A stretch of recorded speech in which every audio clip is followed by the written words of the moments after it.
Tu penses investir correctement. Mais si je te disais que tu es peut-être en train de détruire ta retraite sans t'en rendre compte?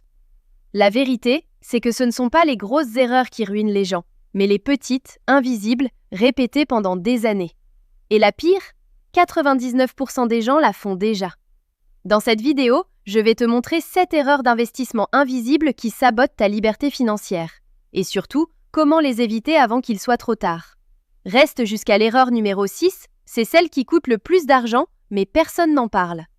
Aujourd'hui, tout le monde parle d'investir, crypto, immobilier, bourse, mais personne ne t'explique ce qui te fait réellement perdre de l'argent sans que tu le vois. Et le problème, c'est simple, ces erreurs ne font pas mal sur le moment, mais elles détruisent ton futur sur 10, 20, 30 ans. Si tu ne comprends pas ça maintenant, tu risques de travailler plus longtemps que prévu, dépendre d'un salaire à vie, ou pire, réaliser trop tard que tu aurais pu faire autrement. Beaucoup de gens pensent « je commencerai à investir plus tard, quand j'aurai plus d'argent ». Et sur le moment, ça paraît logique. Tu te dis « je vais d'abord stabiliser mes revenus, je vais attendre d'être à l'aise, je verrai ça plus tard ». Mais en réalité, c'est probablement l'erreur la plus chère que tu feras de ta vie. Investir, ce n'est pas une question d'argent, c'est une question de temps. Imagine 2 personnes. La première commence à 25 ans. Elle investit 100 € par mois. La deuxième commence à 35 ans. Elle investit 200 € par mois. Donc logiquement, la deuxième devrait gagner plus, non? Eh bien non, parce que la première a un avantage énorme, le temps. Le temps, c'est ce qui permet à ton argent de travailler, et surtout de travailler sur lui-même. C'est ce qu'on appelle l'effet boule de neige. Au début, ça ne se voit pas. Tu regardes ton compte, ça monte lentement. Tu pourrais même te dire « franchement, ça ne sert à rien ». Mais c'est là que tout se joue. La majorité de la croissance d'un portefeuille se fait sur les dernières années, pas au début. C'est comme si tu arrêtais un film au moment où ça devient intéressant. Plus tu attends, plus tu perds cette phase où tout accélère. Et ça, tu ne peux jamais le récupérer. Laisse-moi te poser une question simple. Si je te donnais 2 choix, recevoir 1 000 € maintenant ou 1 centime qui double chaque jour pendant 1 mois. La majorité choisit 1 000 €, mais en réalité, le centime dépasse 1 million d'euros à la fin. Pourquoi? Parce que la croissance n'est pas linéaire, elle est exponentielle. Et c'est exactement la même chose avec tes investissements. Chaque année où tu n'investis pas, ce n'est pas juste de l'argent perdu, c'est du potentiel perdu. Le pire, c'est que cette erreur est invisible. Personne ne te dira « tu viens de perdre 50 000 € aujourd'hui ». Non, tu perds petit à petit, dans le silence, sur plusieurs années. Et un jour, tu regardes en arrière et tu réalises que tu aurais pu être libre financièrement beaucoup plus tôt. Et le plus dangereux dans tout ça, c'est que même si tu commences tôt, tu peux tout gâcher si tu fais l'erreur suivante. Et crois-moi, c'est celle que presque tout le monde fait sans s'en rendre compte. Beaucoup de gens pensent qu'ils investissent, mais en réalité, ils improvisent. Un peu de crypto ici, une action conseillée par un ami, un placement vu sur TikTok. Et dans leur tête, ça donne l'impression d'avancer. Mais en vrai, ils tournent en rond. Investir sans stratégie, c'est comme prendre la voiture sans destination. Tu peux rouler longtemps, consommer de l'énergie, dépenser de l'argent, mais tu n'arrives jamais là où tu voulais aller. Question simple. Est-ce que tu sais exactement pourquoi tu investis, combien tu veux atteindre et dans combien de temps? Si la réponse est floue, alors ton plan l'est aussi. Le problème, c'est que sans stratégie, tu prends des décisions basées sur tes émotions ou l'actualité. Et ça, c'est dangereux. Exemple concret. Un jour, tu vois une vidéo. Cette crypto va exploser. Tu achètes. Une semaine plus tard, ça baisse. Tu stresses, tu hésites et tu finis par vendre. Résultat, perte. La majorité des investisseurs particuliers perdent de l'argent non pas à cause du marché, mais à cause de leurs décisions. Et ça se répète encore et encore. Pourquoi? Parce que tu n'as pas de règles, pas de cadre, pas de vision. Une vraie stratégie, c'est simple, c'est savoir combien tu investis chaque mois, sur quel type d'actifs et surtout, pourquoi. C'est ce qui t'empêche de paniquer quand le marché bouge. Sans stratégie, chaque baisse te fait peur. Avec une stratégie, tu sais que c'est normal. C'est la différence entre quelqu'un qui réagit et quelqu'un qui contrôle. Et le pire dans tout ça, c'est que sans stratégie, tu peux investir pendant des années sans jamais vraiment progresser. Tu as l'impression de faire les choses bien, mais ton argent, lui, ne travaille pas efficacement. Et pendant ce temps, ceux qui ont un plan avancent tranquillement, sans stress, et avec des résultats bien meilleurs. Mais attends, même avec une stratégie, tu peux tout gâcher si tu fais l'erreur suivante. Et celle-là, elle donne l'impression d'être malin, alors qu'en réalité, elle te fait perdre énormément d'argent. C'est probablement l'erreur la plus répandue, et en même temps la plus piégeuse. Parce qu'elle donne l'impression que tu fais le bon choix. Tu vois une opportunité partout, une crypto qui explose, une action dont tout le monde parle, un investissement sûr devenu viral, et tu te dis, si tout le monde en parle, c'est que c'est une bonne idée. Mais en réalité, quand tout le monde en parle, il est déjà trop tard. Investir en suivant les tendances, c'est comme arriver à une fête, quand tout le monde est déjà sur le point de partir. L'ambiance est encore là, mais le meilleur moment est déjà passé. Exemple simple, quand une crypto fait plus 300%, les médias commencent à en parler. Les réseaux explosent, tout le monde entre. Mais ceux qui gagnent vraiment, ce sont ceux qui étaient là avant. Est-ce que tu achètes parce que tu as analysé ou parce que tu as peur de rater une opportunité? Parce que derrière ça, il y a un piège, le FOMO, la peur de passer à côté. Et cette peur te pousse à faire exactement l'inverse de ce qu'un bon investisseur fait. La majorité des gens achètent quand c'est cher et vendent quand ça devient intéressant. Pourquoi? Parce que quand ça monte, tu te sens rassuré. Tout le monde valide ton choix. Et quand ça baisse, tu paniques, tu doutes et tu sors. Résultat, tu achètes haut et tu vends bas. Exactement ce qu'il ne faut pas faire. Les vrais investisseurs fonctionnent à l'inverse. Quand c'est calme, ils observent. Quand personne ne regarde, ils se positionnent. Et quand tout le monde arrive, eux commencent à sécuriser leurs gains.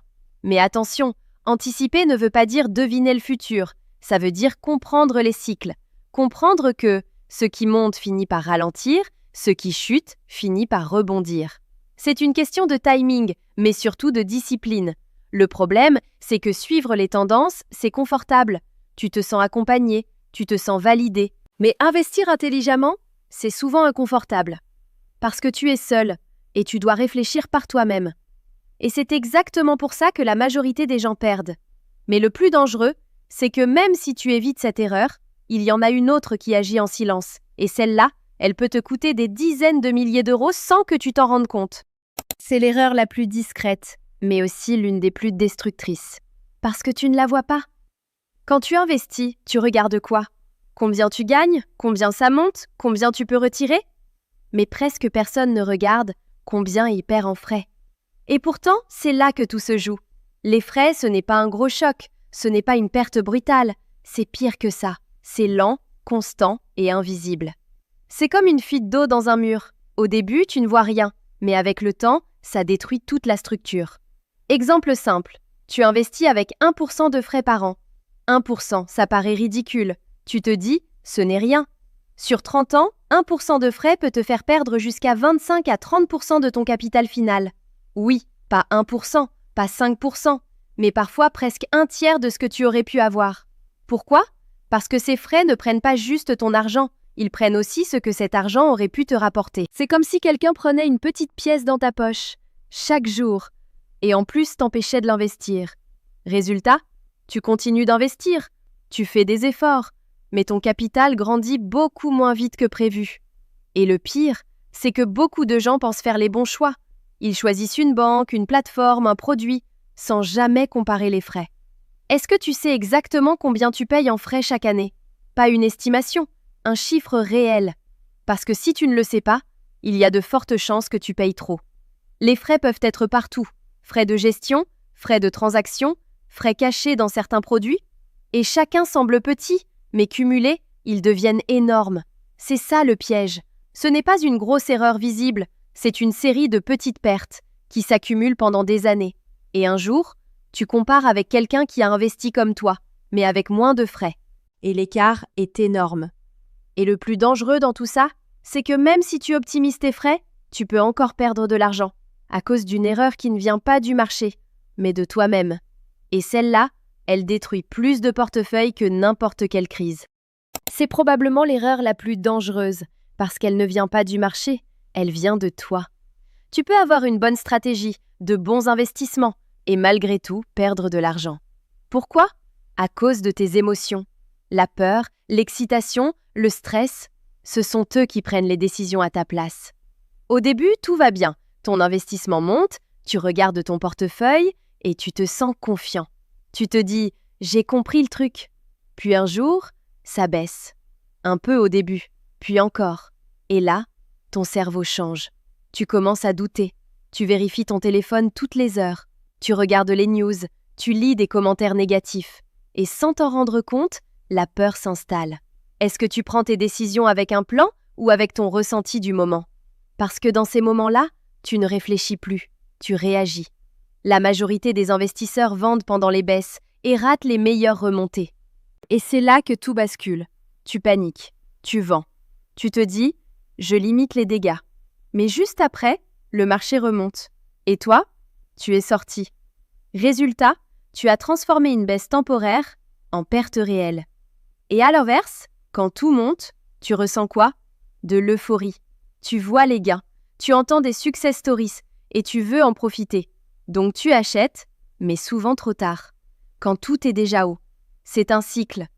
Peur, vente, euphorie, achat. Encore et encore. Et le marché adore ça, parce que chaque réaction émotionnelle te fait perdre un peu plus de contrôle. Les investisseurs qui réussissent ne sont pas forcément plus intelligents. Ils sont plus disciplinés, ils ont des règles, ils savent quoi faire quand ça monte et quoi faire quand ça baisse. Ils ne décident pas dans le feu de l'action, ils décident à froid. Parce qu'ils savent une chose, le marché est imprévisible, mais leur comportement, lui, peut être contrôlé. Et c'est là toute la différence. Le vrai combat, ce n'est pas contre le marché, c'est contre toi-même. Et le plus surprenant, c'est que même si tu maîtrises tes émotions, il y a encore une erreur silencieuse, que presque personne ne corrige. Et elle peut ralentir énormément ta progression sans que tu t'en rendes compte. C'est une erreur silencieuse, mais extrêmement dangereuse. Parce qu'elle donne l'impression que tout va bien. Tu investis, tu choisis tes actifs, tu mets ton argent, et ensuite, tu n'y touches plus. Dans ta tête, c'est simple. J'ai investi, donc c'est bon. Mais en réalité, c'est là que le problème commence. Investir, ce n'est pas quelque chose que tu fais une fois, c'est quelque chose que tu dois suivre. Imagine que tu plantes un arbre et que tu ne reviens jamais le voir. Tu ne regardes pas s'il pousse droit, tu ne l'arroses pas, tu ne tailles pas les branches mortes. Est-ce que tu penses vraiment qu'il va pousser correctement tout seul? C'est exactement pareil avec tes investissements. Le marché change, les tendances évoluent, les opportunités bougent. Mais toi, tu restes bloqué sur des décisions prises il y a des années. Un portefeuille non suivi peut devenir complètement déséquilibré en quelques années. Par exemple, tu investis au départ avec une bonne répartition, mais avec le temps, certains actifs montent beaucoup, d'autres stagnent ou baissent. Résultat, ton portefeuille n'a plus rien à voir avec ton plan initial. Et sans t'en rendre compte, tu prends plus de risques que prévu. Ou au contraire, tu ralentis complètement ta progression. Le pire, c'est que ça ne se voit pas immédiatement. Tout semble normal, ton argent est toujours là. Mais en réalité, tu passes à côté d'optimisation énormes. Un investisseur qui ajuste son portefeuille régulièrement peut largement outperform quelqu'un qui laisse tout en automatique pendant 10 ans. Parce qu'il corrige, il adapte, il optimise. Réévaluer, ça ne veut pas dire tout changer tous les mois. Non, ça veut dire prendre du recul, se poser les bonnes questions. Est-ce que cet investissement a toujours du sens? Est-ce qu'il correspond encore à mes objectifs? Est-ce que je suis trop exposée à un seul secteur? C'est comme faire un check-up. Tu ne le fais pas tous les jours, mais tu ne l'ignores pas pendant 10 ans non plus. Et c'est ça qui fait la différence sur le long terme. Parce que ceux qui réussissent ne sont pas juste ceux qui investissent. Ce sont ceux qui ajustent en permanence. Et le plus ironique dans tout ça, c'est que même si tu fais tout correctement jusqu'ici, tu peux encore rester bloqué financièrement à cause d'une croyance que beaucoup de gens ont et qui les empêche de passer au niveau supérieur. C'est l'erreur la plus trompeuse. Parce qu'elle semble logique, beaucoup de gens se disent « le jour où je gagnerai plus, tout ira mieux ». Plus de revenus égale plus d'argent égale plus de richesse. Sur le papier, c'est vrai, mais dans la réalité, c'est complètement faux. Parce que gagner plus ne veut rien dire si tu ne sais pas gérer ce que tu as déjà. Regarde autour de toi. Il y a des personnes qui gagnent 2 000 € et qui arrivent à épargner, et d'autres qui gagnent 5 000 € et qui sont à découvert à la fin du mois. Est-ce que ton problème aujourd'hui, c'est vraiment ton revenu ou ta manière de l'utiliser? Parce que plus tu gagnes, plus ton niveau de vie augmente. C'est automatique. Tu gagnes plus, tu prends un meilleur appartement, tu dépenses plus en sortie, tu montes en gamme sur tout. Et sans t'en rendre compte, tes dépenses rattrapent tes revenus. La majorité des gens augmentent leurs dépenses au même rythme que leurs revenus. C'est ce qu'on appelle le piège du lifestyle. Tu avances, mais tu restes au même point. Et du coup, tu te dis, il faut que je gagne encore plus. Mais tu répètes exactement le même schéma. Résultat, tu gagnes plus, mais tu n'investis pas plus. Donc, tu ne construis rien. Et le pire, c'est que cette croyance te bloque mentalement. Tu repousses l'investissement. Tu te dis « je commencerai quand j'aurai plus ». Encore une fois. Mais la vérité est simple. Si tu ne sais pas investir avec peu, tu ne sauras pas investir avec beaucoup. Parce que l'investissement, ce n'est pas une question de montant, c'est une question d'habitude, de discipline. C'est ce que tu fais aujourd'hui qui détermine ton futur, pas ton salaire. Quelqu'un qui investit 100 € par mois régulièrement sera toujours en avance sur quelqu'un qui attend le bon moment. Parce qu'il construit un système, pas juste un espoir. Et c'est ça que la plupart des gens ne comprennent pas. Ils pensent que l'argent va résoudre leurs problèmes, mais en réalité, c'est leur comportement qui crée leurs résultats. Et si tu retiens une seule chose de cette vidéo, c'est celle-là. Ta liberté financière ne dépend pas de combien tu gagnes, mais de ce que tu fais avec ce que tu gagnes. Et c'est exactement pour ça que ceux qui réussissent ne sont pas toujours les plus riches au départ, mais les plus constants. En résumé, commencer trop tard, investir sans stratégie, suivre les tendances, ignorer les frais, agir avec ses émotions, ne pas ajuster et croire que le revenu suffit.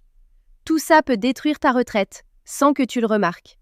Et toi, dis-moi en commentaire, quelle erreur tu fais actuellement?